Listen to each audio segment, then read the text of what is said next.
परमेश्वर नाम की महिमा हो कि परमेश्वर ने फिर एक बार मुझे और आपको इस सुंदर समय और दिन प्रभु ने दिया है कि हम उसके चरणों में बैठ के कुछ समय उसके वचनों को अध्ययन कर सके। और जब हम परमेश्वर के वचनों को हम सुनते हैं या पढ़ते हैं तो हमें ऐसा कभी भी नहीं सोचना है कि ये किसी व्यक्ति का वचन है। ये जो हमारा जीवित परमेश्वर का वचन है। इसलिए हमें जो है अपने मनों को जो है शांत करके परमेश्वर के वचनों को सुने और समझें।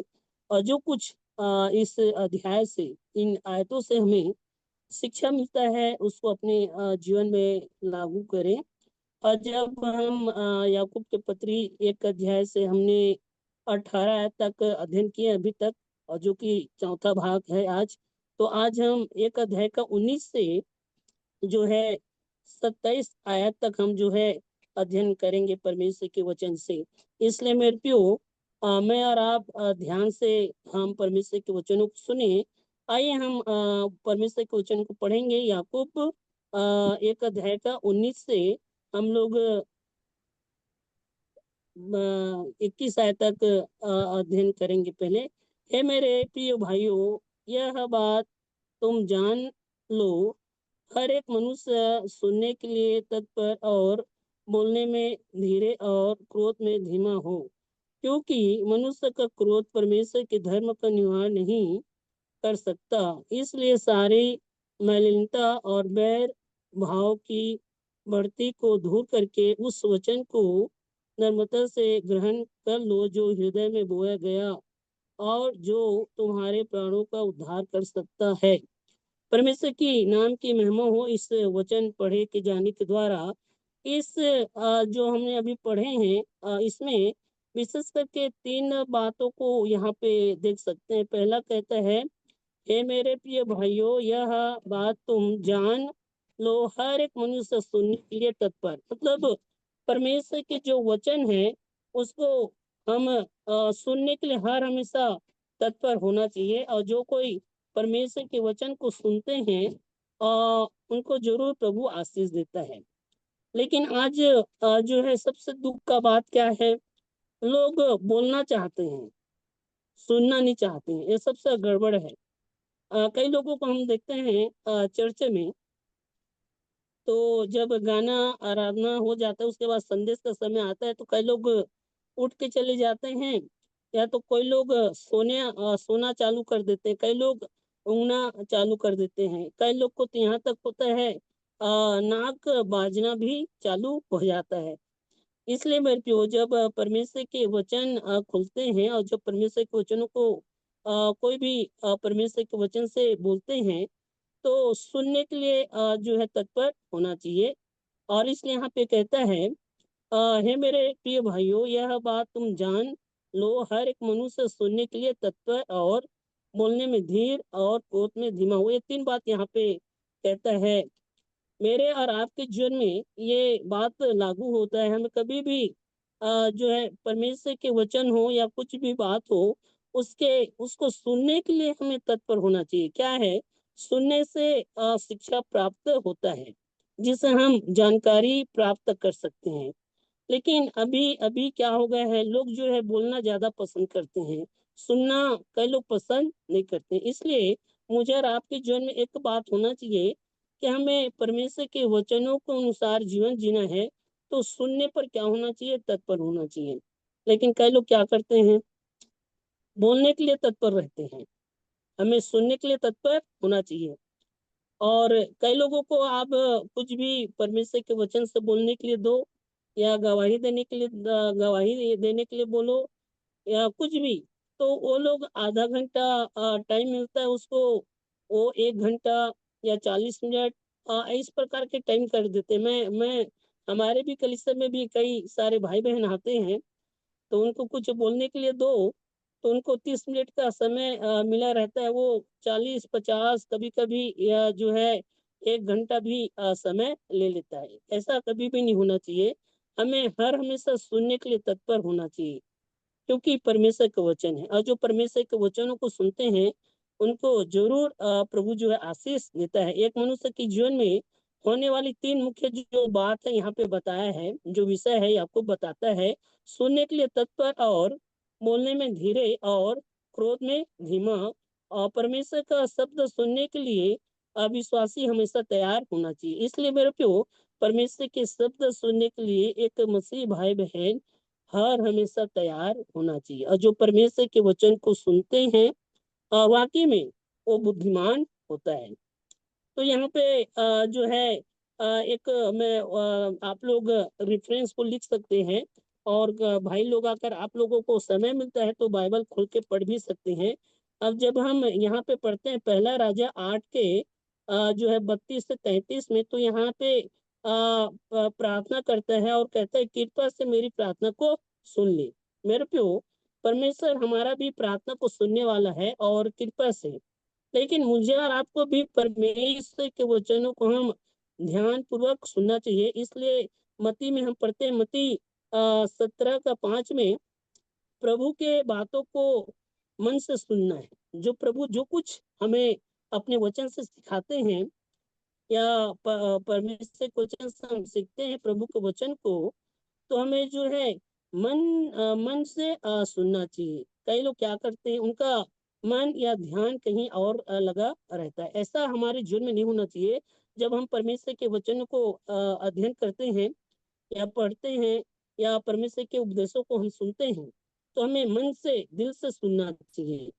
और जो वाकई में मन लगा के सुनते हैं, वो परमेश्वर के वचनों से आशीष पाता है और गहराई से समझ पाता है। इसलिए यहाँ पे कहता है, हे मेरे प्रिय भाइयों, यह बात तुम जान लो, हर एक मनुष्य सुनने के लिए तत्पर और बोलने में धीर और क्रोध में धीमा हो। ये तीन बात यहाँ पे बताया गया है। इसलिए हमें परमेश्वर के वचनों को सुनने के लिए तत्पर होना चाहिए। और इसलिए यहाँ पे कहता है, जब हम जो है नीति वचन 1 के 8 में पढ़ते हैं तो लिखाया है 1 के 8 में, पिता की शिक्षा को कान लगाकर सुन, है ना। नीति वचन 1 के 8 में कहता है, पिता की शिक्षा को कान लगाकर सुन। और जो कोई हमारा जो परमेश्वर है वो हमारा पिता है। और जब हम उसके वचनों को सुनते हैं तो हमें जो है कान लगाकर सुनना चाहिए, यानी कि पूरी रीति से सुनना चाहिए। फिर उसके बाद हम जब परमेश्वर के वचन में पढ़ते हैं प्रेरितों के काम में, तो वहां पे लिखाया है, प्रेरितों के काम में हम पढ़ते हैं, सॉरी, व्यवस्था विवरण 5 का 24 में, व्यवस्था विवरण 5 के 24 में, परमेश्वर मनुष्य से बातें करता है। इसलिए परमेश्वर के वचन को सुनना चाहिए। इसलिए प्यो, जब परमेश्वर के वचन से हम कभी भी जो है सुनते हैं, तो ऐसा समझना चाहिए कि परमेश्वर हमसे क्या कर रहे हैं, बातें कर रहा है। इसलिए हमें एक तो कृपा से, जैसे परमेश्वर हमारी प्रार्थना को सुनता है, वैसे ही हम परमेश्वर के वचनों को सुनने के लिए तैयार होना चाहिए। फिर उसके बाद प्रभु के बातों को मन लगाकर सुनना चाहिए, जैसा मत्ती 17 के 5 में पढ़ते हैं। फिर उसके बाद पिता की शिक्षा को कान लगाकर सुनना चाहिए, ऐसा जो है नीति वचन 1 के 8 में हम पढ़ते हैं। फिर उसके बाद जो परमेश्वर जो है मनुष्य से बातें करते हैं, व्यवस्था विवरण 5 को 24 में, तो उसको ध्यान से सुनना चाहिए, ऐसा वहां पे लिखाया है। इसलिए हमें परमेश्वर के वचनों को सुनने के लिए हर हमेशा रेडी होना चाहिए। आनाकानी नहीं करना चाहिए, लापरवाही नहीं करना चाहिए। कभी भी आप परमेश्वर के वचनों को सुनते हैं, मन लगाकर सुनना चाहिए, है ना। एक जो है परमेश्वर के वचन को जब तक आप सही से सुनेंगे नहीं, तब तक आप समझ नहीं सकते। इसलिए परमेश्वर के वचनों को सही से सुन के आगे बढ़ना है। और यूं ही नहीं, अगर हमारे हमारे बीच में अपने जो बड़े लोग हैं, उनके बीच में भी हमें जो है कुछ भी बात होता है, तो वहां पे भी हमें उनके बातों को जो है जो अच्छी बात है उनको ध्यान से सुनना चाहिए, ताकि ये हमारे व्यक्तिगत जीवन के लिए काम आए। कई बार माँ बाप शिक्षा देते हैं, कई बार जो है कॉलेज में, स्कूल में जो सर लोग हैं जो पढ़ाते हैं, चाहे कोई भी फील्ड में जाएं, तो उसको ध्यान से जब तक आप सुनेंगे नहीं, तब तक आप समझ में नहीं आएगा। इसलिए कई कई सारे भाई बहन जो है कई बार परीक्षा में फेल होते रहते हैं। अभी हम लोग का खुद का घर में है वो 12वीं में 2 बार फेल हो गया। इसका कारण क्या है? शायद तक उसको पढ़ाई में मन नहीं लगता होगा, या तो शायद तक वो ध्यान से जो भी वो स्कूल में सिखाते हैं, पढ़ाते हैं, उसको ध्यान से शायद तक नहीं सुन पाते, या तो मेमोरी पावर जो है कम होगा, किसी न किसी रीति से कम होगा, इसलिए नहीं समझ में आने के कारण लोग एग्जाम में फेल हो जाते हैं। ये बात हमारे जीवन में ना हो, इसलिए हमें आत्मिक जीवन में पास होना है, आत्मिक जीवन में आगे बढ़ना है, परमेश्वर के राज्य को फैलाना है, परमेश्वर से आशीष पाना है, प्रभु के काम को दिन प्रतिदिन करना है, तो हमें परमेश्वर के वचनों को ध्यान पूर्वक सुनना चाहिए, बहुत जरूरी है। और जो भी हमारे जीवन के लिए लाभदायक है, कोई भी सीख या कोई हमें बताता या सिखाता है, उसको भी ध्यान से जो है सीखना चाहिए और सुनना चाहिए। फिर इसके बाद जो है हम यहाँ पे पढ़ेंगे, तो लिखाया है दूसरी बात, बोलने में धीरे, मतलब बोलने में धीरे, यहाँ पे ऐसा शब्द आया है, इसलिए यहाँ पे कहता है बोलने में धीर, मतलब धीरे, है ना? तो कई सारे भाई बहन बोलने के लिए एकदम जो है उसको बोल सकते हैं, जैसा कि हम लोग बोलते हैं अपने लैंग्वेज में, चटपटाता रहता है, मतलब डिंग डिंग मारता रहता है। ऐसा हमारे जीवन में नहीं होना चाहिए, इसलिए बोलने में धीरे होना चाहिए। सुलेमान इसी प्रकार कहा है, जहाँ बहुत बातें होती है वहाँ अपराध भी होता है। नीति वचन 10:9 में हम पढ़ते हैं, सुलेमान कहता है, जहाँ पे बहुत बातें होते हैं वहाँ अपराध भी होता है ना? इसलिए बेटियों, ज्यादा बात करने से अच्छा नहीं है। जो जो लाभ के लिए है, जो उचित है, जो सही है, उसी बातों को हमें सही समय में बोलना चाहिए, और ये बहुत जरूरी है। लेकिन कई लोग बिना मतलब के बोलते रहते हैं, बोलते रहते हैं, बोलते रहते हैं, कई बार लोग सुन सुन के पक जाते हैं। ऐसा हाँ, हम मसीह भाई बहनों के जीवन में नहीं होना चाहिए। उचित समय में बोलना चाहिए, सही समय में हमें बोलना है, और जो बात सही है उसी बात को हमें बोलना है। इसलिए जब हम नीति वचन 15 के जो है 23 में पढ़ते हैं, अच्छा समय में बोलने वाला बात कितना अच्छा है, वहाँ पे हम देख सकते हैं, और भला है, ऐसा वहाँ पे लिखाया है। नीति वचन 15 के 23 में लिखाया है, अच्छा समय में बोलने वाला बात जो है कितना अच्छा है और भला है, एक एक व्यक्ति के लिए जो सुन के जो है आशीष पाता है, या जो है सुन के जो है आशीष पाता है, क्योंकि हम सही बात बोलेंगे तो सुनने वालों को भी अच्छा लगेगा। अगर हम गलत बात बोलेंगे तो सुनने वालों को भी अच्छा नहीं लगेगा। इसलिए जो उचित है, जो अच्छा है, जो सबके लाभ के लिए है, वही बातों को जो है अपने जो है हमें बोलना चाहिए, क्योंकि हम प्रभु के लोग हैं। और वचन में हम कई बार पढ़ते हैं, प्रभु जो है हमारे हर एक बातों को, परमेश्वर जो है हर एक बातों को कान लगाकर सुनता रहता है। इसलिए कई कई सारे भाई बहन अभी भी मसीह भाई बहन, प्रभु के दास दासी लोग भी होंगे, कई सारे ऐसे लोग होंगे जो मुंह से गाली भी देंगे, या मुंह से गंदा बात भी बोलेंगे।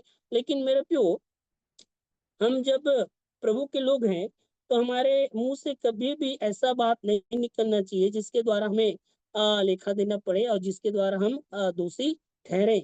इसलिए सावधानी के साथ हमें बोलना चाहिए कि मैं क्या बोल रहा हूँ, उसको 10 बार सोच के जो है बोलना चाहिए। और जब तक आप सोच के उसको सही से नहीं बोलेंगे, और कुछ भी उतावली में या जल्दबाजी में आप कुछ भी अपने मुंह से निकाल देंगे, तो वो आपका बोला हुआ शब्द आपस नहीं आएगा। मैं एक बात बोलना चाहता हूँ, परमेश्वर ने हमें 2 कान दिया है। 2 कान इसलिए दिया है, जो अच्छा है उसको हम सुने और अपनाएं, और जो बुरा है उसको एक कान से क्या कर सकते हैं, निकाल सकते हैं। ऐसा लोग बोलते हैं, एक कान से सुनो, दूसरे कान से निकाल दो। अगर किसी का बात आपको अच्छा नहीं लग रहा है, तो वहां पे लड़ाई झगड़ा ना करें, वहां पे मारपीट ना करें, उनको उटपुटान जवाब ना दें। आप एक कान से सुने और दूसरे कान से निकाल दें। लेकिन जब हम बातें करते हैं या बोलते हैं, तो हाँ, तो हमें सोच समझ के बोलना चाहिए, क्योंकि एक बार हमारा मुंह से बोल निकल गया, वो दोबारा लौट के नहीं आएगा। इसलिए सोच समझ के हमें बोलना चाहिए। जैसा शिकारी लोग शिकार करते हैं, और जब तीर चलाते हैं, और एक बार तीर जो है कमान से निकल जाता है तो दोबारा वो वापस नहीं आता है।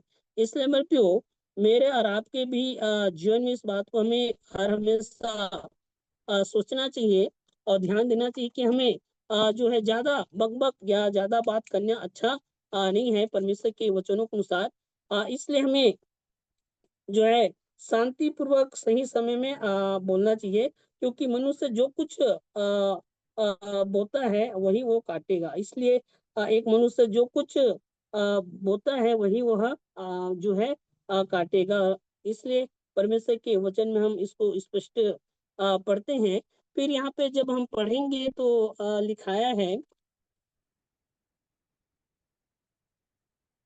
यहाँ पे कहता है, बोलने में धीर और क्रोध में धीमा। इसलिए मेरे को क्रोध में धीमा भी लिखा है। देखिए, क्रोध तो कर सकते हैं, लेकिन ज्यादा क्रोध नहीं करना है। उसको आप क्रोध कर रहे हैं तो सामने वालों को किस वजह से उसके उस पर क्रोधित है, इसको भी समझना है।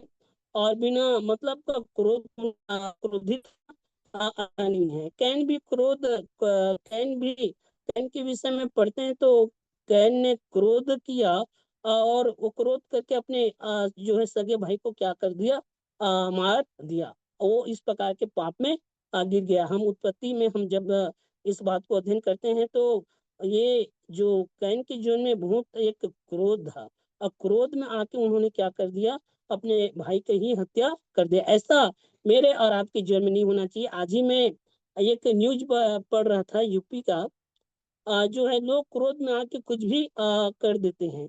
ऐसा हमारे जीवन में ऐसा कभी भी नहीं होना चाहिए। इसलिए परमेश्वर के वचन में पढ़ते हैं, क्रोध में धीमा हो, है ना। इसलिए हमें क्रोध में क्या होना चाहिए, धीमा होना चाहिए। एक आयत को पढ़ेंगे हम लोग। क्रोध जो है उत्पत्ति 4 का 5 में पढ़ते हैं कैन के विषय में। उत्पत्ति 4 का 5 में तो वहां पे उस घटना को मैं और आप जानते हैं। तो इसलिए मेरे प्यो, क्रोध हमें नहीं करना है। और जब आप क्रोध करते हैं तो धीरे क्रोध करें। और परमेश्वर के वचन में हम पढ़ते हैं कि सूर्य अस्त होने तक क्या कर लेना है, अपने क्रोध को शांत कर लेना है। और आपने पाप भी किया है तो परमेश्वर से माफी भी मांगना है। इसलिए इफिसियों में 4 के जो है 26 में हम पढ़ते हैं तो लिखाया है, क्रोध करो पर पाप मत करो, सूर्य अस्त होने तक तुम्हारा क्रोध न रहे। इसलिए क्रोध तो करो लिखाया है, लेकिन पाप मत करो, है ना।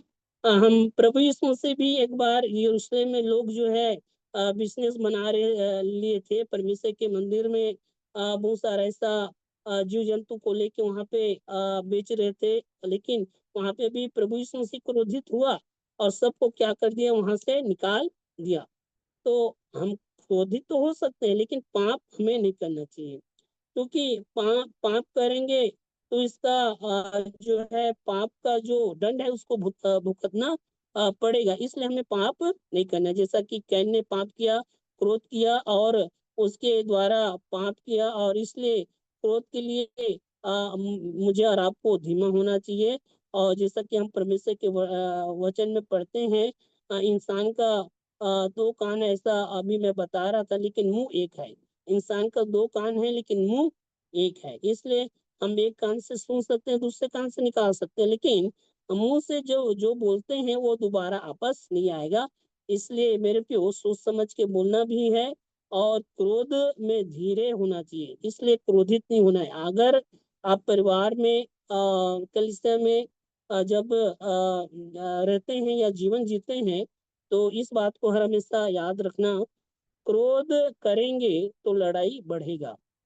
क्रोध आप करेंगे तो आपको होशो हवास नहीं रहेगा कि आप क्या बोल रहे हैं या क्या कर रहे हैं। इसलिए अपने क्रोध को शांत कर लेना है, फिर उसके बाद आराम से बोलना है। और सामने वाले व्यक्ति क्या बोल रहे हैं उसको भी ध्यान से सुनना है, फिर सुन के सही रीति से जवाब भी देना है।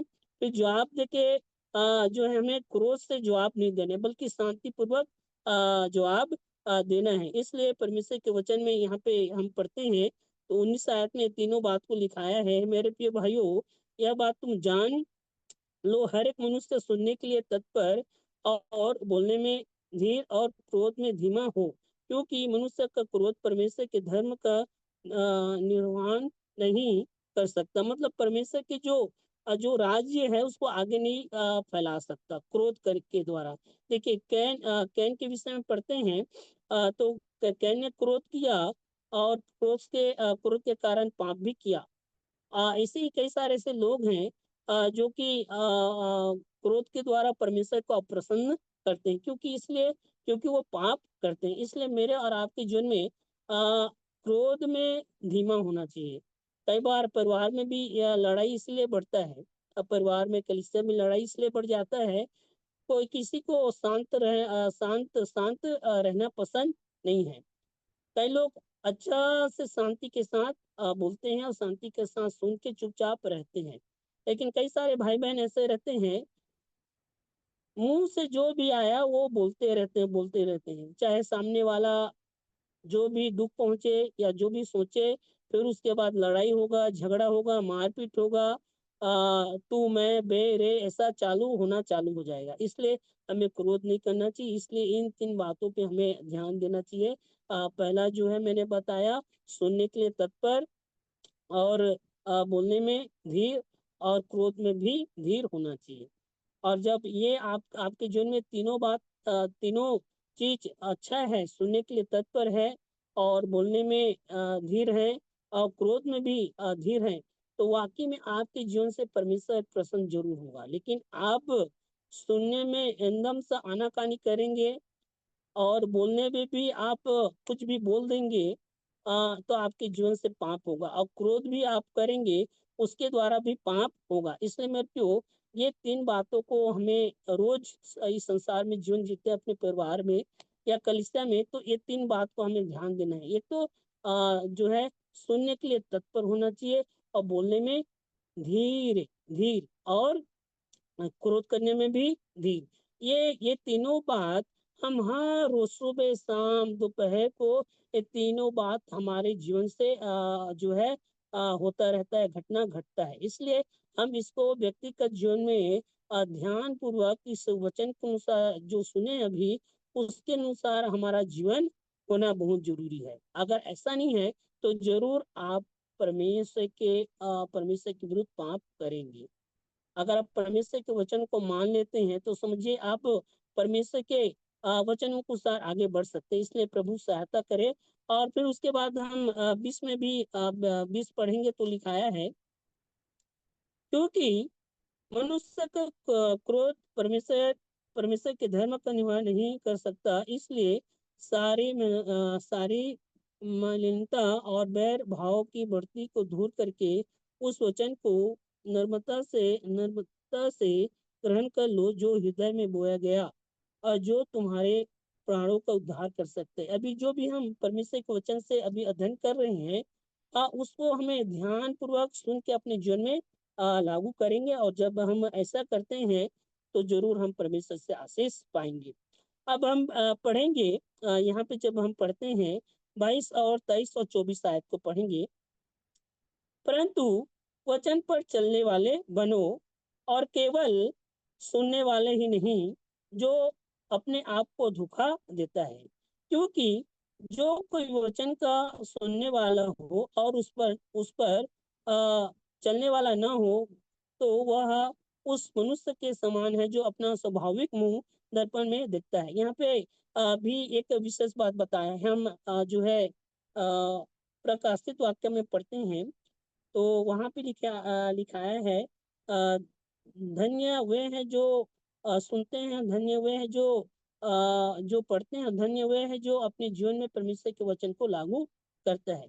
तो इसलिए यहाँ पे भी कहता है 22 में, परंतु वचन पर चलने वाले बनो, केवल सुनने वाले ही नहीं। देखिए, सुनना अच्छा है, लेकिन आप सुने तो हैं, लेकिन सुन के उस वचन के अनुसार जीवन नहीं जी रहे हैं, ये गलत है। इसलिए कई सारे भाई बहन रोज वचन सुनते हैं, रोज वचन पढ़ते हैं, लेकिन अपने जीवन को उस वचन के अनुसार बना नहीं पाता है। इसलिए यहाँ पे कहता है, परंतु वचन पर चलने वाले बनो। चौथी बात क्या है? वचन पर चलने वाले बनो। इसलिए मुझे और आपको सिर्फ बोलने वाले नहीं, या सिर्फ सुनने वाले नहीं, बल्कि उस पे चलने वाले बने। किसमें? परमेश्वर के वचन पर चलने वाले बनना है। इसलिए वचन सुनने वाला धन्य है, ऐसा हम कई बार परमेश्वर के वचन में पढ़ते हैं। और वचन पालन करने वाला भी क्या है? धन्य है। लेकिन जो परमेश्वर के वचन को पालन नहीं करता वो श्रापित है, ऐसा हम परमेश्वर के वचन में पढ़ते हैं। जो परमेश्वर के वचन को सुन के जो है उसके अनुसार जीवन नहीं जीता, वो क्या है? श्रापित है, ऐसा हम पढ़ते हैं। जो परमेश्वर की आज्ञा को पालन नहीं करता। इसलिए एक व्यक्ति के हृदय में जो परमेश्वर का वचन बोया जाता है, तो उस वचन को अपने जीवन में लागू करना बहुत जरूरी है। उसकी आज्ञा को पालन करना, परमेश्वर की आज्ञा को पालन करना बहुत ही जरूरी है। और आप ऐसा नहीं करते तो आप जो है एक सुन तो रहे हैं लेकिन परमेश्वर के वचन को क्या नहीं कर रहे हैं? ग्रहण नहीं कर रहे हैं। इसलिए यहाँ पे एक उदाहरण देता है, परंतु वचन पर चलने वाले बनो, केवल सुनने वाले ही नहीं, जो अपने आप को धोखा देता है। क्या कहता है? अपने आप को धोखा देता है। देखिए आप किसी को धोखा नहीं दे रहे हैं। आप वचन तो सुन रहे हैं लेकिन वचन के अनुसार जीवन नहीं जी रहे हैं, तो आप किसी को धोखा नहीं दे रहे, आप स्वयं को धोखा दे रहे हैं। आप सोचेंगे कि मैं प्रभु से आशीष पाऊंगा प्रार्थना के द्वारा, आप सोचेंगे सब कुछ पूरा हो जाएगा, लेकिन आप वचन के अनुसार जीवन नहीं जीते तो आपको कुछ आशीष नहीं मिलेगा। कई सारे भाई बहन कलीसिया में क्या बोलेंगे? पास्टर जी, आप आप जो है अच्छा से प्रार्थना करना। यही यही प्रार्थना निवेदन देते हैं। मैं कभी कभी मेरे को भी अजीब लगता है और उनको बार बार मैं समझाता हूँ कि भाई हम आपके लिए सुबह शाम प्रार्थना करते हैं, बिना बताए हुए आपके लिए हम लोग जो है प्रार्थना करते हैं, लेकिन फिर भी वो लोग क्या बोलते हैं? पास्टर जी, आप हमारे लिए अच्छा से प्रार्थना करना। हम अच्छा से प्रार्थना करते हैं, विश्वास के साथ प्रार्थना करते हैं, लेकिन आप वचन को सुन के वचन के अनुसार जीवन नहीं जिएंगे तो परमेश्वर से कोई भी आशीष नहीं मिलेगा, चाहे मैं कितने बार भी प्रार्थना करूं। जब तक आप मन नहीं फिराएंगे, जब तक आप परमेश्वर के वचन के अनुसार अपने जीवन को ठीक ठाक नहीं करेंगे, तब तक आपको आशीष नहीं मिलेगा। आप मुंह पटक के प्रार्थना कीजिए या घुटने टेक के प्रार्थना कीजिए या कहीं भी दिल्ली बम्बई किसी भी फादरी के पास जाइए या पास्टर के पास जाइए, अगर आप वचन के अनुसार आपका जीवन ठीक नहीं है, वचन के अनुसार आप जीवन नहीं जी रहे हैं सुन के भी, तो आप कहीं भी जाइए आपको कोई आशीष नहीं मिलेगा। क्योंकि क्योंकि परमेश्वर के वचन में हम पढ़ते हैं, जब हम यूहन्ना रचित सुसमाचार प्रभु यीशु मसीह कहता है, तुम मुझ में बने रहो और मेरा वचन तुम में बने रहे और जो कुछ तुम मांगोगे वो पूरा हो जाएगा। इसलिए परमेश्वर के वचन हमारे जीवन में बना रहना चाहिए, बहुत जरूरी है। लेकिन आप बस सुन रहे हैं लेकिन क्या नहीं कर रहे हैं? वचन के अनुसार जीवन नहीं जी रहे हैं। ये सबसे बड़ा गलती आज मसीह भाई बहनों में जो प्रभु को पर विश्वास करते हैं, अच्छा संगति में आते हैं, प्रार्थना भी करेंगे, गीत भी गाएंगे, और जब आज्ञा पालन करने का बात आएगा ना, तो आनाकानी करना चालू कर देंगे। मतलब मैं इस बात को समझता हूँ, हम कई लोग परफेक्ट नहीं है, लेकिन इसका मतलब नहीं है कि इसके मतलब ये नहीं है कि हमें बिल्कुल भी परमेश्वर के वचनों को अनसुना करना है, सुन के भी उसके वचनों के अनुसार जीवन नहीं जीना है, परमेश्वर के वचनों को सुन के वह लांग देना है, ऐसा कभी भी नहीं करना है। मेरे प्रियो, गलती सब सोचता है लेकिन परमेश्वर क्षमा करने वाला है। और जब आप वचनों के अनुसार जीवन जिएंगे तो प्रभु जरूर आपके जीवन में बड़े बड़े चिन्ह चमत्कार करेंगे, क्योंकि आप वचन को सुन के भूल नहीं रहे, वचन को सुन के अपने जीवन में लागू कर रहे हैं और वचन के अनुसार आप जीवन जी रहे हैं। जो वचन आपके जीवन में बोया जा रहा है और जो गलत है, आपको वचन से प्रेरणा मिलता है नहीं कि मैं इस जगह में गलत हूँ, नशा करना ठीक नहीं है, क्रोध करना ठीक नहीं है, व्यभिचार करना ठीक नहीं है, चोरी करना ठीक नहीं है, लापरवाही करना ठीक नहीं है ना? आप वचन से सीख रहे हैं तो उसको भूलना नहीं है। मतलब अपने जीवन को सुन परमेश्वर के वचन को सुन सुन के अपने जीवन से सारी गंदगी को क्या करते जाना है? वन बाय वन साफ करते जाना है। इसलिए हम जो है परमेश्वर के वचन पढ़ते हैं ना, अ, लुका जो लुका में हम पढ़ते हैं जक्कई के विषय में, तो जक्कई जो है प्रभु यीशु मसीह को अपने घर में ले जाता है, घर में ले जाने के बाद उसका जीवन बिल्कुल बदल जाता है, मतलब उसका चरित्र बदल जाता है। क्यों? क्योंकि वो प्रभु यीशु से मिला, प्रभु यीशु मसीह ने जो कुछ उसके लिए उसको बोला होगा, सिखाया होगा, तो जरूर वो प्रभु यीशु मसीह की बातों को सुन के अपने जीवन को वैसे ही किया। इसलिए जब हम परमेश्वर के वचन को सुनते हैं, उसी के अनुसार हमें जीवन जीना चाहिए। हमें सोचना चाहिए कि मैं जो आज वचन सुना हूँ, जो वचन आज मैंने पढ़ा है, मैं कैसा हूँ इस वचन के अनुसार। अपने आप को चेक करना चाहिए। और आपको लग रहा है कि मैं गलत कर रहा हूँ इस वचन के अनुसार, तो आपको क्या करना है? आपको उस गलती को सुधारना है, परमेश्वर से क्षमा मांगना है, और आप परमेश्वर से प्रार्थना करें, प्रभु मैं आए दिन आपके वचनों के अनुसार जीवन जी सकूं।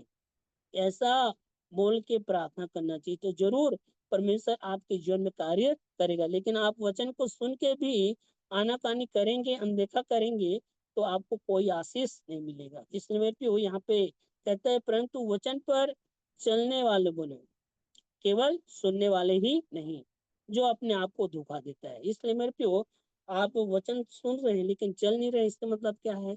आप अपने आप को धोखा दे रहे हैं, किसी को और को धोखा नहीं दे रहे हैं, किसी और को बेवकूफ नहीं बना रहे हैं, आप अपने आप को बेवकूफ बना रहे हैं। इसलिए मेरे प्यो, परमेश्वर के वचन को सुनना है, और सुन के उसके वचनों के अनुसार जीवन जीना है। और जो परमेश्वर के वचन के अनुसार जीवन जीता है, जरूर प्रभु जो है उसको जो है बहुत ही आशीष देगा, वाकई में देगा।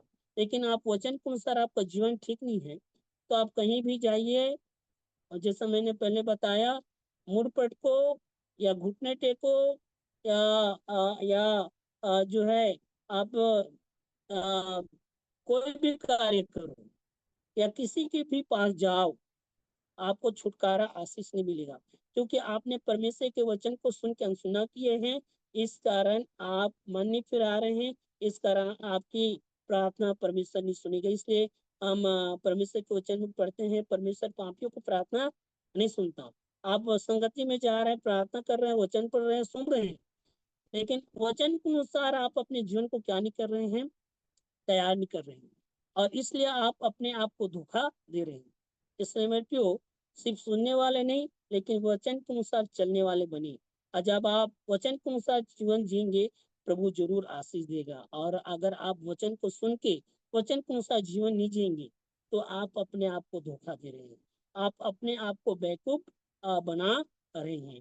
इसलिए यहाँ पे 23 आयत में कहता है, क्योंकि जो कोई वचन को वचन का सुनने वाला हो और उस पर चलने वाला न हो, तो वह उस मनुष्य के समान है जो अपना स्वाभाविक मुख जो है मुंह दर्पण में देखता है। देखिए, हम दर्पण क्यों बना है?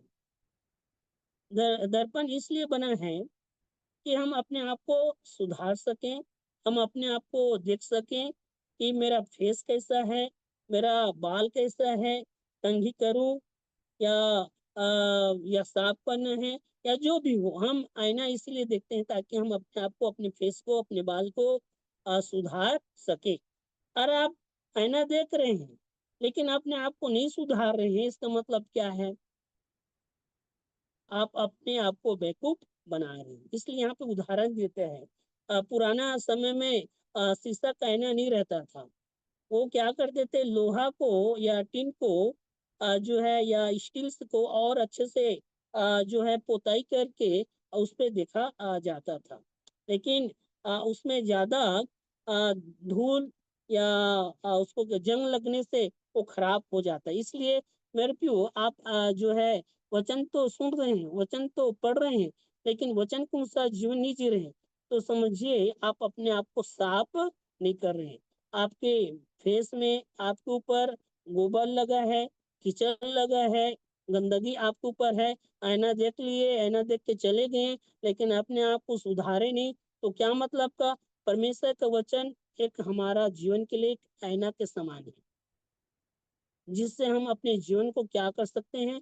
सुधार सकते हैं। पढ़ के, सुन के, उस पे चल के, परमेश्वर के वचनों से हम अपने आप को क्या कर सकते हैं?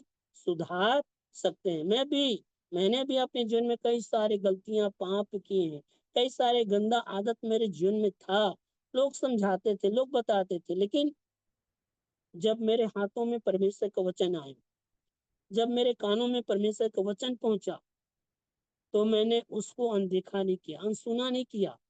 परमेश्वर के वचनों को मानते गया, मानते गया, मानते गया। वैसे ही मुझे और आपको भी परमेश्वर के वचनों को मानना है, अपने आप को धोखा नहीं देना है।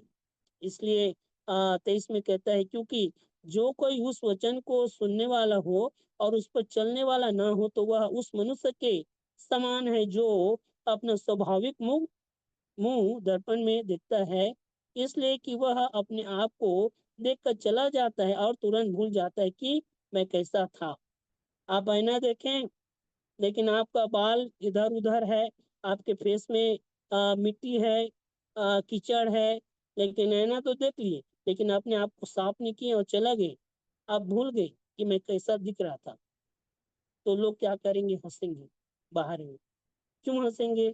आपके पूरे मुंह में काला है, आपके पूरे मुंह में कीचड़ है, आपके पूरे शरीर में कीचड़ है, गंदगी है, लेकिन आपने उसको साफ नहीं किया। और जब बाहर वाले लोग देखेंगे, क्या करेंगे? आपका ठट्ठा उड़ाएंगे। उसी प्रकार शैतान भी हंसता है। कैसा हंसते होंगे मालूम है? अरे तो अभी वचन सुन के गया है, अरे तो वो अभी वचन पढ़ा है, लेकिन अभी भी ये क्या कर रहा है? बेवकूफ है, अच्छा है, भूल जाए परमेश्वर के वचन को, परमेश्वर के वचन को पूरा न करे। ऐसा शैतान भी हंसता है। इसलिए मेरे प्यो, वचन पर चलने वाले बने। फिर हम ये यहाँ पे 22 आयत को पढ़ेंगे, सॉरी 25, 25, 26 और 27 आयत को पढ़ेंगे। 25, 26, 27 आयत को पर हम जो व्यक्ति अध्ययन करेंगे। स्वतंत्रता की सिद्ध व्यवस्था पर ध्यान करता रहता है, वह अपने काम में इसलिए आशीष पाएगा कि सुनकर भूलता नहीं, पर वैसी ही काम करता रहता है। यदि हाँ, कोई अपने आप को भक्त समझे और अपनी जीभ पर लगाम ना दे, पर अपने हृदय को धोखा दे, तो उसकी भक्ति व्यर्थ है। हमारे परमेश्वर पिता के निकट शुद्ध और निर्मल भक्ति यह है कि अनाथों और विधवाओं के क्लेश में उनकी सुधि लें और अपने आप को संसार से निष्कलंक रखें। हाँ, परमेश्वर की नाम की महिमा और धन्यवाद भाई। यहाँ पे कहता है, पर जो व्यक्ति स्वतंत्रता की सिद्ध व्यवस्था पर ध्यान करता रहता है, वह अपने काम में इसलिए आशीष पाएगा कि सुनकर भूलता नहीं, पर वैसा ही काम करता है। यहाँ पे स्पष्ट कहता है कि सुनकर भूलता नहीं, पर वैसा ही काम करता है। इसलिए हम जितने भी प्रभु के लोग हैं, जिन्होंने अपने जीवन में बहुत सारा आशीष पाए हैं, वो परमेश्वर के वचनों को भूले नहीं, उसके वचनों के अनुसार जीवन जिए। लेकिन जिन्होंने परमेश्वर के वचनों को अनसुना किया है, वो अपने जीवन में दुख और तकलीफ को लाया है, और परमेश्वर ने उसको दंड भी दिया है। इसलिए मेरे प्यो, हम दंड के योग्य न बने, हम आशीष के योग्य बने, और परमेश्वर के वचन को हम जो है सुनने वाले बने और उस पे चलने वाले बने। इसलिए विशेषकर जब हम कई सारे भाई बहन का स्वभाव क्या रहते हैं? 4 प्रकार का स्वभाव है, ऐसा विचार कर सकते हैं। एक तो जल्दी सुनकर जल्दी भूल जाते हैं, और धीमे सुनकर धीरे से भूल जाते हैं, और एक तो जल्दी सुनकर धीरे से भूल जाते हैं, और धीरे से सुनकर जल्दी भूल जाते हैं। ऐसा स्वभाव कई सारे से भाई बहनों के जीवन में है। तो इसलिए जल्दी सुनकर जल्दी भूल जाते हैं, और कई सारे लोग धीमे धीरे से सुनकर धीरे धीरे भूल जाते हैं, और कई सारे लोग जल्दी सुनकर धीरे धीरे भूल जाते हैं, और धीमे सुनकर जल्दी भूल जाते हैं। ऐसा स्वभाव हमारे जीवन में नहीं होना चाहिए। इसलिए यहाँ पे कहता है कि वह अपने काम में इसलिए आशीष पाएगा कि सुनकर भूलता नहीं, पर वैसा ही काम करता है। यदि कोई अपने आप को भक्त समझे और अपनी जीभ पर लगाम ना दे, पर अपने हृदय को धोखा दे, तो उसकी भक्ति व्यर्थ है। इसलिए मैंने बोला कि अपने आप को क्या करता है? वो धोखा दे रहा है, अपने आप को बेवकूफ बना रहा है, क्योंकि वो परमेश्वर के वचन को भूल जा रहे हैं, उसके अनुसार जीवन नहीं जी रहा है। इसलिए मेरे प्यो, यदि कोई अपने आप को भक्त समझता है, अगर मैं और आप हम भक्त समझते हैं, तो हमें परमेश्वर के वचन के अनुसार जीवन जीना बहुत ही जरूरी है। और कहता है उसकी भक्ति व्यर्थ है। क्यों व्यर्थ है? क्योंकि वो अपने जीभ पर क्या नहीं करता, लगाम नहीं लगाता। यहाँ पे एक जीभ का उदाहरण दिया है। हम 3 अध्याय पढ़ेंगे तो वहां पे भी विशेष करके एक जीभ के विषय में वहां पे बहुत सारे शिक्षक को दिया है। इसलिए मैं यहाँ पे ज्यादा कुछ बोलना नहीं चाहता जीभ के विषय में। इसलिए मैं और आप जो है अपने जीभ पर क्या करना चाहिए, लगाम देना चाहिए, और अपने हृदय को धोखा ना देना चाहिए, और हमारा भक्ति कभी भी व्यर्थ नहीं होना चाहिए।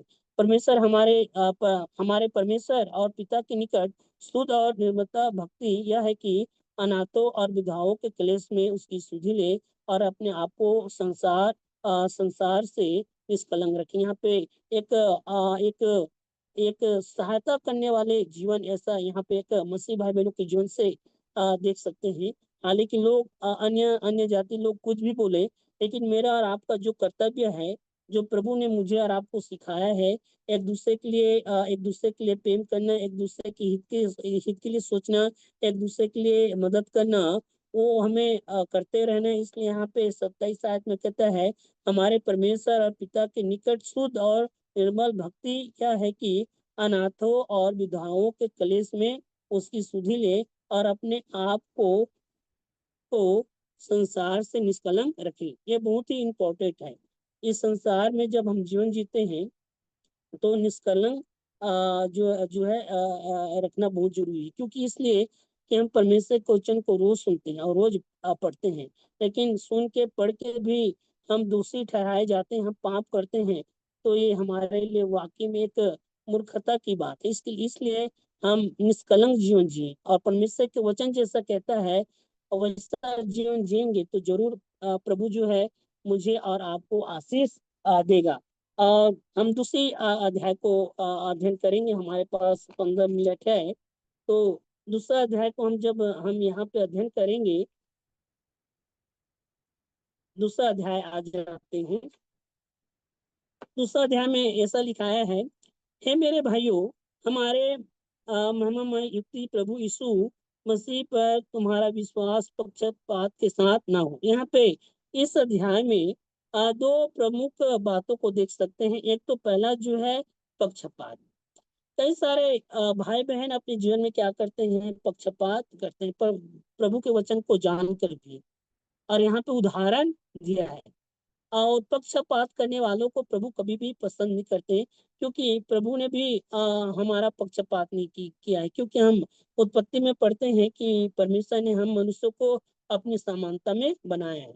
फिर उसके बाद हम जो है पढ़ते हैं परमेश्वर के वचन में, यूहन्ना 3:16 में, तो लिखाया है, परमेश्वर ने जगत से ऐसा प्रेम रखा कि उसने अपना इकलौता पुत्र दे दिया, ताकि जो कोई उस पर विश्वास करे वो नाश ना हो परंतु अनंत जीवन पाए। मतलब प्रभु यीशु मसीह सिर्फ एक जाति या एक समाज या एक कुल के लिए नहीं आए हैं, जितने भी पृथ्वी में लोग हैं उन सब के लिए आए हैं। इसलिए परमेश्वर ने किसी का पक्षपात नहीं किया, न तो बनाने के लिए और न तो उद्धार करने के लिए। इसलिए मुझे और आपको इस वचन के अनुसार चेतावनी देता है कि हमें हमारे जीवन में पक्षपात नहीं करना चाहिए। लेकिन कई सारे भाई बहन पक्षपात करते हैं, प्रभु के वचन को सुनकर भी जानकर भी। इसलिए कभी भी पक्षपात नहीं करना। यहाँ पे कहता है, जब हम 2 पढ़ते हैं तो, क्योंकि यदि एक पुरुष सोने का छल्ले और सुंदर वस्त्र पहने हुए तुम्हारे सभा में आए, और एक कंगाल भी मैले कुचले कपड़े पहने हुए आए, और तुम उस सुंदर वस्त्र वाले का मुंह देखकर कहो तू वहां अच्छी जगह बैठ, और उस कंगाल से कहो तू यहाँ खड़ा रहा या मेरे पाँव के पास बैठा रहा, तो क्या तुमने आपस में भेदभाव ना किया और बुरे विचार से न्याय करने वाला ना ठहरा। यहाँ पे स्पष्ट बताता है। आज कलीसिया में भी, आज परिवार में भी यही होता है। जो बड़े लोग हैं अच्छा कपड़े पहने हैं, या शायद अच्छा ज्यादा पढ़े लिखे हैं, अच्छी बात है, कोई गलत बात नहीं है। अच्छा कपड़ा पहनना, अच्छा ज्यादा पढ़ना, आप पढ़े लिखे हैं, अच्छी बात है। आपके पास अच्छा पैसा भी है तो कोई गलत नहीं है। लेकिन गलत कब होता है? आप किसी के हृदय को दुख पहुंचाते हैं। आपके घर में कोई मेहमान आते हैं, पैसा वाला भी आएगा, गरीब भी आएगा, लेकिन आप ज्यादा इज्जत पैसे वालों को देंगे क्या? तो आप क्या कर रहे हैं? भेदभाव कर रहे हैं, आप पक्षपात कर रहे हैं क्या?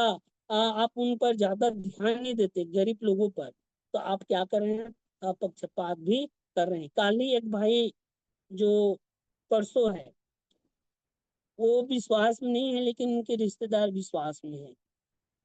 बोलता है कि मसीह शादी किया तो मैं नहीं गया। क्यों नहीं गया? तो कारण क्या है? तो बोलते हैं कि हम लोग जाते हैं और बैठे रहते हैं, लेकिन वो लोग हम लोगों को क्या ध्यान नहीं देते हैं, सिर्फ अपने लोगों को ध्यान देते रहते हैं। मेरे प्यो, आप उनका खून का रिश्ता है, हालांकि आप आत्मिक रीति से आप रिश्ता नहीं है, लेकिन खून का रिश्ता है। और खून का रिश्ता है तो आपको उनका इज्जत करना पड़ेगा, और उनका पक्षपात कभी भी नहीं करना है। इसलिए मुंह देखकर कभी भी न्याय नहीं करना चाहिए, ऐसा हम परमेश्वर के वचन में पढ़ते हैं। जब हम प्रभु यीशु मसीह एक आयत को पढ़ेंगे, मत्ती 20 से 28 तक, मत्ती 20 अध्याय का 20 से 28 तक वहां पे पढ़ते हैं। तो एक माँ जो है प्रभु यीशु मसीह से विनती करता है कि प्रभु तेरा राज्य है, तो एक मेरा जो बेटा है दो, एक तेरी दाई ओर एक तेरी बाई ओर, ऐसा वहां पे वो बोलते हैं। लेकिन प्रभु यीशु मसीह वहां पे स्पष्ट कहता है ना, कि प्रभु यीशु मसीह वहां पे पक्षपात के साथ नहीं कहता, जो योग्य है और जो सही है, तो उसी के अनुसार जो है हमें भी करना चाहिए। योग्य मतलब क्या? कि जो व्यक्ति वाकई में गरीब हो या अमीर हो, और जो हमारे पास सुविधा है उसके अनुसार उनका अतिथि संस्कार हमें करना है, आपकी योग्यता के अनुसार।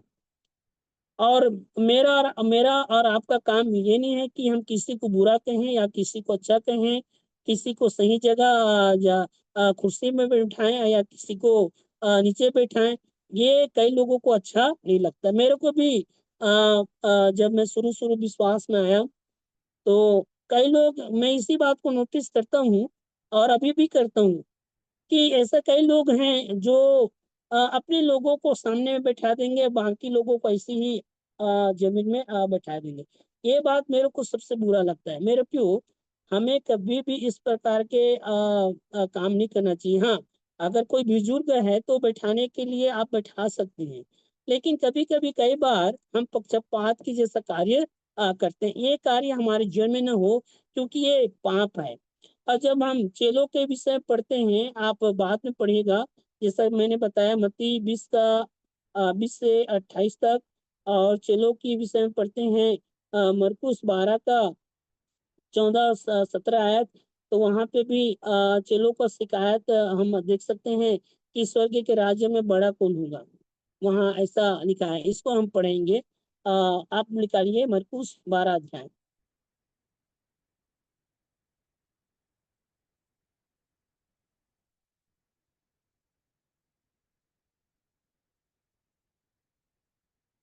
कितना ब्रदर? 12 का कितना? 12 का जो है 14 से 17। उन्होंने आकर उससे कहा, हे गुरु, हम जानते हैं कि तू सच्चा है और किसी का परवाह नहीं करता, क्योंकि तू मनुष्यों का मुंह देखकर बातें नहीं करता, परंतु परमेश्वर के मार्ग सच्चाई से बताता है। तो क्या कैसर को कर देना उचित है या नहीं? हम दें या ना दें? उसने उनका कपट जानकर उनसे कहा, मुझे क्यों परखते हो? एक दीनार मेरे पास ले आओ कि मैं उसे देखूं। वे ले आए, और उसने उनसे कहा, यह छाप और नाम किसका है? उन्होंने कहा, कैसर का। यीशु ने उनसे कहा, जो कैसर का है वह कैसर को दो, और जो परमेश्वर का है वह परमेश्वर को दो। तब वे उस पर बहुत अचंभा करने लगे। हाँ, परमेश्वर के नाम की महिमा हो। एक और आयत है मत्ती में, तो वहां पे चेले लोग बोलते हैं कि ईश्वर के राज्य में बड़ा कौन होगा।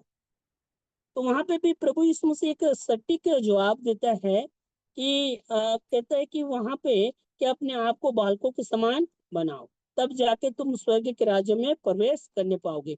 लेकिन आज क्या करते हैं लोग? बड़ा पास्टर, छोटा pastor, senior pastor, junior pastor, ये प्रभु ने ऐसा नहीं किया, नहीं बोला है, तो हम बोलने वाला कौन है? हम मसीह में सब एक हैं, जैसा परमेश्वर के वचन में पढ़ते हैं, है ना? हम मसीह में क्या है? सब एक हैं। लेकिन आज लोग क्या बना रहे हैं? बड़ा पास्टर, छोटा पास्टर, सीनियर, जूनियर। अरे भाई, उन्होंने भी उद्धार पाया है, उन्होंने भी बपतिस्मा लिए हैं, हालांकि इस संसार की रीति से उनके पास ज्ञान है, लेकिन आप किसी को जो है बड़ा छोटा नहीं बोल सकते। इसलिए मेरे प्यो, इस प्रकार का जो है स्वभाव हमारे जीवन में नहीं होना चाहिए, और ऐसा सोच के पक्षपात कभी भी नहीं करना चाहिए। आज आज विश्वासी लोग भी परमेश्वर के विरुद्ध पक्षपात करते हैं। मलाकी में भी पढ़ते हैं, मलाकी की पुस्तक में हम पढ़ते हैं 1 के 8 और 9 में, तो जो पहला स्थान परमेश्वर को देना चाहिए, वो पहला स्थान परमेश्वर को लोग आज नहीं दे रहे हैं। न समय में दे रहे हैं, न धन के विषय में दे रहे हैं, वो संसार के लोगों को ज्यादा पहला स्थान दे रहे हैं। इसलिए हमें पहला स्थान परमेश्वर को देना है। हमें संसार को देख के या डर के काम नहीं करना है, परमेश्वर को देख के हमें काम करना है, उसके अगुवाई में कार्य करना है। इसलिए जब आप इस याकूब के पत्री 2 अध्याय का 1 से लेके जब आप 13 आयत तक पढ़ेंगे, तो एक विशेषकर यहाँ पे पक्षपात के विषय में एक चेतावनी दिया है। इसलिए मैं क्यों, हमें पक्षपात करने से बच के रहना है। और इस बात को ध्यान रखें कि आपके घर कोई आता है या आप जो भी कार्य करती हैं, उसमें आप पक्षपात के साथ कभी भी नहीं करना चाहिए। आपके योग्यता के अनुसार प्रेम पूर्वक आपको कार्य करने हैं, मुंह देख के न्याय नहीं करना है। आज संसार के लोग मुंह देख के न्याय करता है, वैसा हमें कभी भी नहीं करना है, क्योंकि याकूब जो है इसी बातों के लिए पक्षपात के विरुद्ध में एक चेतावनी देता है। इसलिए प्रभु सहायता करे। और भी ऐसा बहुत सारा आयत है जिससे हम पढ़ के समझ सकते हैं। आप लोग लिख सकते हैं, गलतियों 3 का 26 से 29 में, वहां पे भी पढ़ते हैं एक पक्षपात के विषय में। और इसलिए मेरे को इस बात को आप लोग ध्यान से सुनिए। और 7 आयत भी पढ़ेंगे, 2 का 7 में लिखाया है, क्या वे उत्तम नाम की निंदा नहीं करते जिसके तुम कहलाते हो? मतलब हम प्रभु यीशु मसीह के लोग हैं, और हम प्रभु यीशु मसीह के लोग होके अपने ही लोगों के साथ पक्षपात करते हैं, तो क्या हम प्रभु यीशु मसीह के अपमान नहीं करते? इसलिए यहाँ पे कहता है कि यहाँ पे कहता है, क्या उस उत्तम नाम की निंदा नहीं करते जिसके तुम कहलाते हो? इसलिए मैं क्यों, हम मसीह भाई बहनों में पक्षपात कभी भी नहीं करना चाहिए। सबको एक समान आदर करना चाहिए, सबको एक समान अतिथि सत्कार करना चाहिए। जैसा आपसे हो सकता है वैसा ही करना है। 13 आयत पढ़ के मैं समाप्त करूंगा। क्योंकि जिसने दया नहीं की उसका न्याय बिना दया के होगा। दया न्याय पर जीवंत होती है। यहाँ पे कहता है कि क्योंकि जिसने दया नहीं की उसका न्याय बिना दया के होगा, और दया न्याय पर जीवंत होती है। इसलिए मैं क्यों, हमें मुंह देखकर न्याय या मुंह देखकर पक्षपात कभी भी नहीं करना चाहिए। इसलिए परमेश्वर के नाम की महिमा हो। आप सभी को जय मसीह की। परमेश्वर बहुत आशीष दे। God bless you.